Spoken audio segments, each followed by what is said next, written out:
This prank phone call to Shedeur Sanders. So this happened. So funny. It was so funny. On night 2, this was the thing. So they were live streaming it, right?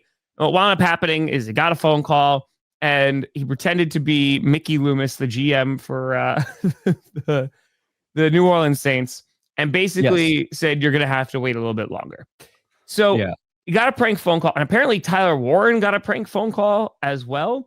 But this goes a little bit deeper because it was announced yesterday that the son of Falcons Jeff Ulbrich, he was the one that did it, and he filmed himself doing it. And so the Falcons are not going. Apparently, they got Jeff Ulbrich's son got it off of an iPad and like got Shedeur Sanders' number. Yeah, and then made the prank phone call on Friday. And listen, the amount of coverage that Shedeur Sanders was getting every second of that draft was insane, right? The prank could have been more, honestly, but yeah, I hear you. Like is not necessary. But the fact that it came from a rival organization and then pretended to be the Saints, like the layers upon layers there of you have Jeff Ulbrich's son from the Falcons being like, you know what? Not only am I going to do this to Shedeur, but I'm going to blame the Saints as well. Yeah, like there's some levels here of just petty that were going on. And I'm curious if the NFL, like you have to imagine like the Sanders family is beyond pissed. I actually don't think I bet they don't really even care that much about that at now this that it's moment. over. I think it's over with. I mean, watching so much of it, I'd be willing to bet Shiloh Sanders thinks it's funny. He's got a pretty good sense of humor. That was my take. And then my war with ESPN. What I love about this prank call, my biggest gripe is Jeff Ulbrich's son didn't even put in like a good effort to sell that he was Mickey Loomis. Like the fact that they tricked Shedeur Sanders with that prank call and the effort level was so low on selling yourself as the, like it was, felt like they were surprised he answered and there's like, yeah, I'm the GM of the Saints, Mickey Loomis. Not a good impression. No really good acting there. So that was the first problem. The thing that's hilarious to me is your dad is the defensive coordinator of the Atlanta Falcons. And as a son, you think it's a good idea to video your prank call? To shoot video of it. You have the lack of respect you have for your own father is hilarious. Like could have gotten him fired from the team, right? Like you don't have a job anymore. You're not in the NFL anymore. Like, yeah, dumb. Dude, if I did and not only is it like a douchey thing to do, you know. As a 21-year-old, like I remember when I don't know, man. It's fucked up. It's not even like the Sanders thing. It's like my dad has one of the most high-profile jobs in the world. I'm going to exploit information I shouldn't have had for a fucking viral video moment, possibly. Screw you, Dad. Okay, so if you're Jeff Ulbrich, disown. I disown. I trade him. I trade him. Oh, who's the worst defensive coordinator in the league? I trade him to him. That's my new trade your own son. Your new father. Man, I was gonna say, so who was the Panthers DC last year? It was Evero, damn, but their defense was bad. Tough. You're Giro Evero's son this next year. That's it. That's how it works. Yeah, it happened to Cooper DeJean last year, and that did get talked about quite a bit. But we forgot. We all forgot by now. Yeah, I feel like I want to get your take on the entire, because you did a video on Sanders, right? And kind of just the fall that was going on.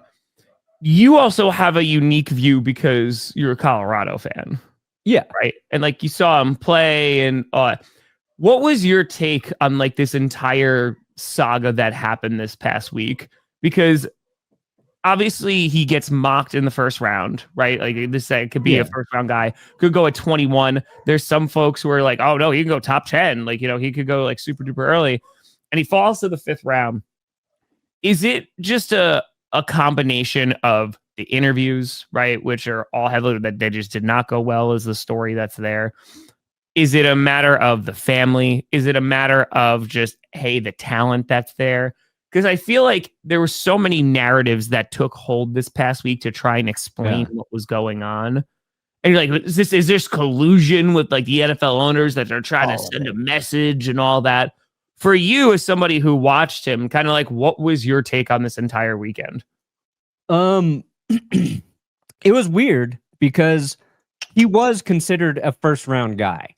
Now, maybe over the last couple weeks, that narrative sort of shifted based on the reporting we were getting and what actual reporters, the feedback they were getting from some of the NFL teams they were talking about. And I'm not even like a big CU fan in terms of like college football. I like the Buffs and I like the Rams. I like both programs. I'm not all in on CU. But when Deion came here, it was a big story. And so I remember watching CU's first game with Deion as the head coach, with Shedeur. And I'm pretty sure I was exercising. I wasn't making like a point to sit down and watch. I was like, let me put this on and see what it's about. Yeah. And I got drawn in. I got sucked in. And I did a live stream right after that game because it was so fun. And you're like, oh shit, like there is something to Shedeur Sanders. Sure. Like I went on not to talk about Deion, but like, oh shit, his kid can throw the football. Like I was impressed with him. And through the course of his first season at CU, he became a quarterback that everybody was like, he could be making a case to be a first round draft pick. And then he followed it up with, a second season where he put up better stats, better numbers. CU won more games. So the weird thing to me was as he started to fall, people started to justify that he was never a first round talent. Sure. And that was kind of BS.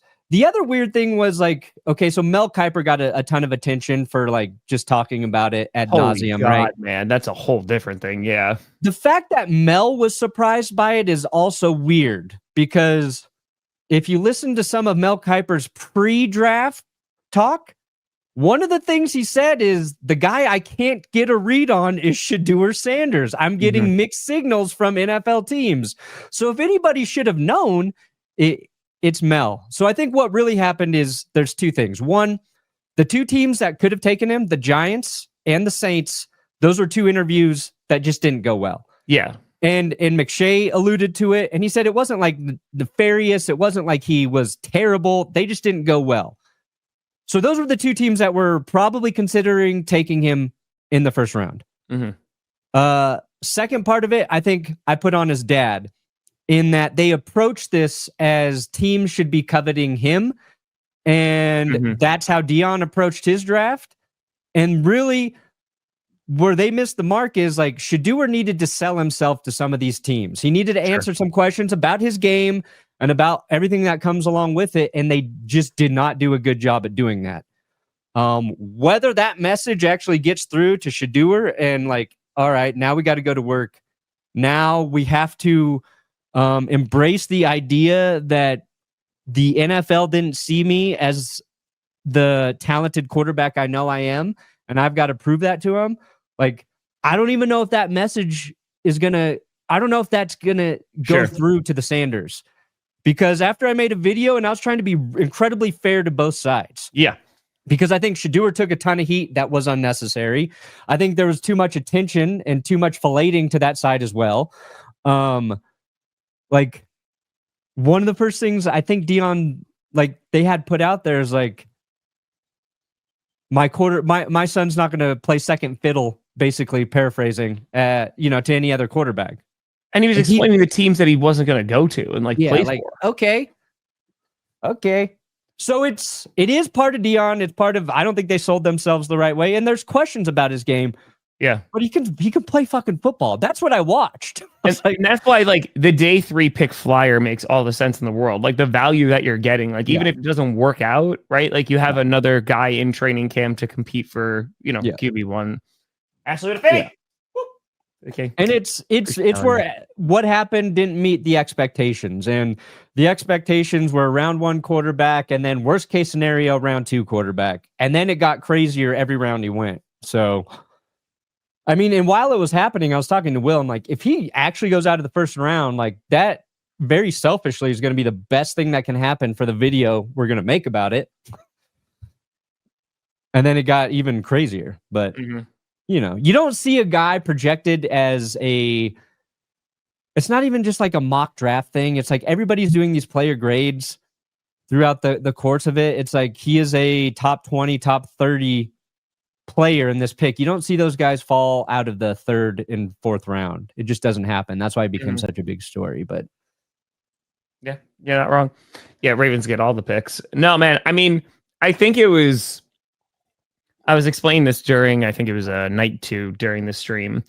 The media also, I mean, even if we just ignore the draft coverage and how much it was focused on Shedeur Sanders, even leading up to it, a ton was on Shedeur Sanders, right? Because it was always going to go to the Steelers, you know, oh, maybe the Saints are going to go get him at 9, you know, maybe the Giants go get him at 3. There's all these stories that are coming out about him. And then you get to this point, and as soon as he starts falling, holy crap, man, literally the entire draft seemed to be dedicated in terms of just traditional media coverage was dedicated to Shedeur Sanders.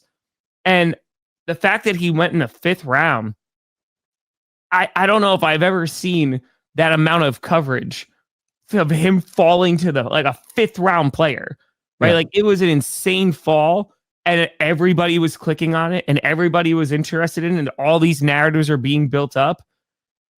It was insane to see, because I mean, dude, like, again, Cam Ward was the number 1 overall pick as a quarterback, and he got 0.3 seconds of airtime. And like now we're talking about him going to Cleveland, where he's what, the 4th or 5th quarterback there? Yeah, right now. Yeah. It was a wild weekend just to see how the media covered this. For them to then, there's gonna be plenty to come out on Sunday and Monday and be like, oh my goodness, the coverage on this was crazy, but they also contributed to this. I don't know. It's just, but I mean, it's like, wild. you can blame the media, but it's a crazy thing that happened. Appreciate you very much. Like, my favorite thing was, I think at the end of like day 2, just watching like Ian Rappaport and Adam Schefter, our most insiders, they're all just kind of confused. Daniel Jeremiah, I think, is, you know, the most sane voice when you're talking about these draft prospects, and they're just like, I can't explain it. And that's why it becomes fascinating. Like, when none of the experts have a good beat on it and can't tell you an answer, you get hooked and you start watching it because you're just waiting for the mystery to be solved. And it finally got solved day 3. And I think I saw that NFL had their highest day 3 like draft viewership ever. And so that's my conspiracy. NFL did this just so they get them day 3 ratings up. Or was that because Tom Grossi was making a pick on day 3? Hard to say, Tom. Well, no, ESPN didn't cover it. You know,